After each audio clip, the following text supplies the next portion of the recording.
Home sweet home. Did you miss this place?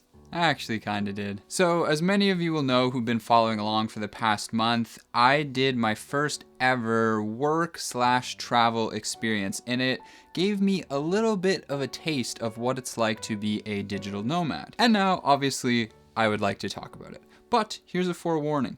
This might not be what you would expect from a typical video about this particular topic. I'm not going to tell you all the generic digital nomad stuff about how great it is that the internet enables all of this type of freedom, blah, blah, blah.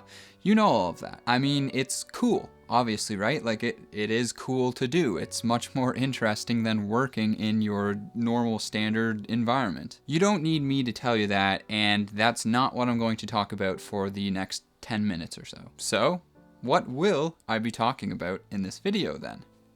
Well, proceed and find out if you dare. My first takeaway is that this trip really cemented for me the fact that our work and travel culture in North America is completely messed up. The fact that many of us are lucky to get just 2 weeks of vacation per year is downright criminal. It's as if this 1 or 2 weeks of vacation we get is like it's our one breath of fresh air that we get before we have to go back down under the water for the rest of the year. We are escaping when we go on vacation in this type of environment. I mean, that's what it feels like, right? The prison guards have left the door open a crack. Hurry, let's get out and get as much air as we possibly can before we have to get locked up again. This was the type of travel that I personally knew for much of my young life, and that's because that's what my parents knew. The type where you go lie on a beach and then try and jam as much sensory pleasure into your system as possible before you have to go back to the real world. It often results in you treating your experience like you're at a theme park instead of being at a real place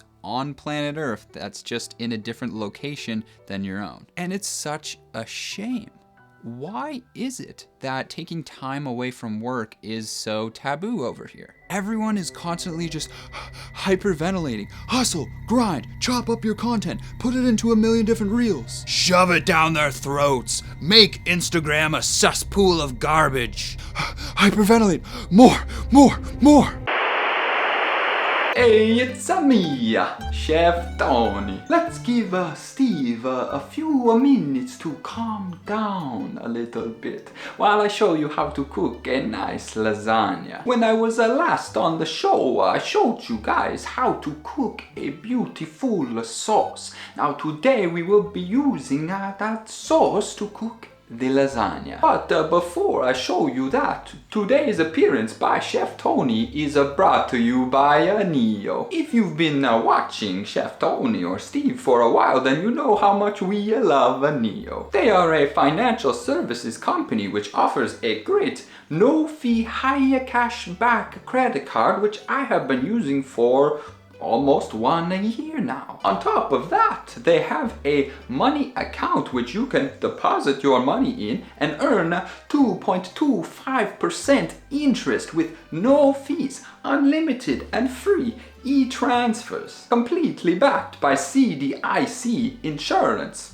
Amazing! But they have come out with a new feature for the credit card which is very cool. It is called bundles. Now bundles are basically like a power pack that you can purchase for your card to unlock perks. For example, if you travel like Steve just did, you can purchase the travel bundle to unlock travel specific perks for you. On top of that, signing up for the credit card will earn you $25 immediately, and signing up for the money account will earn you $10 immediately. You can find a link to all of these bonuses in the description down below. Now for the lasagna. It's pretty straightforward. First, make a layer of Chef Tony sauce in the bottom of your pan. Next, add a layer of pasta. Now, in this layer, we are going to add the cheese.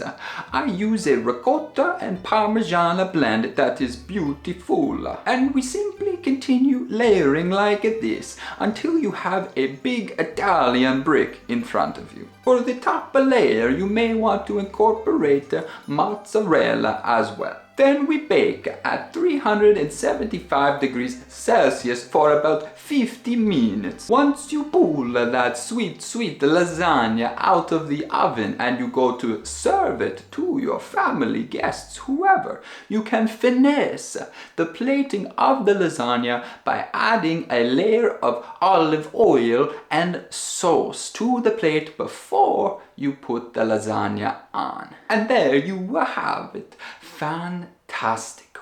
I think by now Steve is probably, cooled down a little bit, so we could probably go back and check on him. Okay. Pleasant and calm Steve, back with you now. The point I'm trying to make is time away from work should be fine. Breaks should be fine. I took an entire month off last year. Didn't make a single video. My views dive bombed, I missed out on a bunch of money and completely crushed my momentum. It was great. No, seriously, I'm not being sarcastic here. It was actually great. 10 out of 10.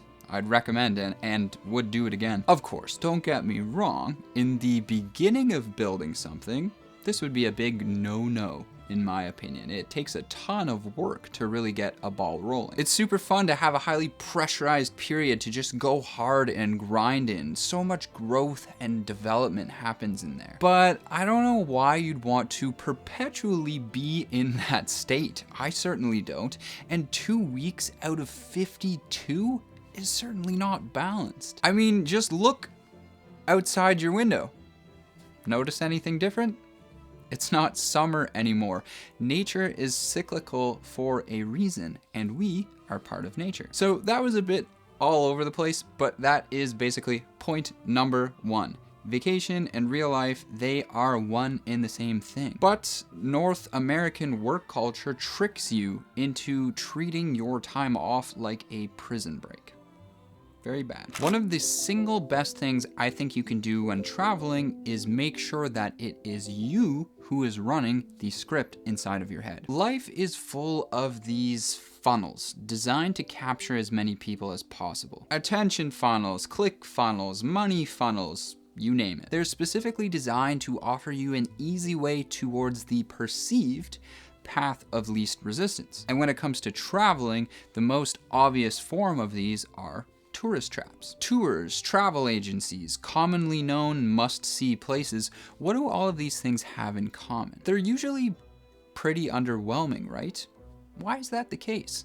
Well, I think it's because you're giving up your own decision-making faculties to someone else who is catering towards the lowest common denominator. I'll give you one example. So one of the weekends that Justine and I were free, we decided to make a trip to Seceda, which is arguably one of the most famous sights to see in the Dolomites. So everybody takes a chairlift up, and once you get up there, you can see why it's so famous. It is incredibly beautiful, just amazing mountain views all around. But the chairlift only runs for a certain window of the day, most notably excluding the early morning hours and the later evening hours. As any photographer or videographer watching knows, these hours are the most beautiful times to see something because the light is so much more soft and dynamic. It makes a huge difference. So by about 5 o'clock, everybody who went up together also heads down together, assuming that that's just what you do because that's what everybody else is doing, and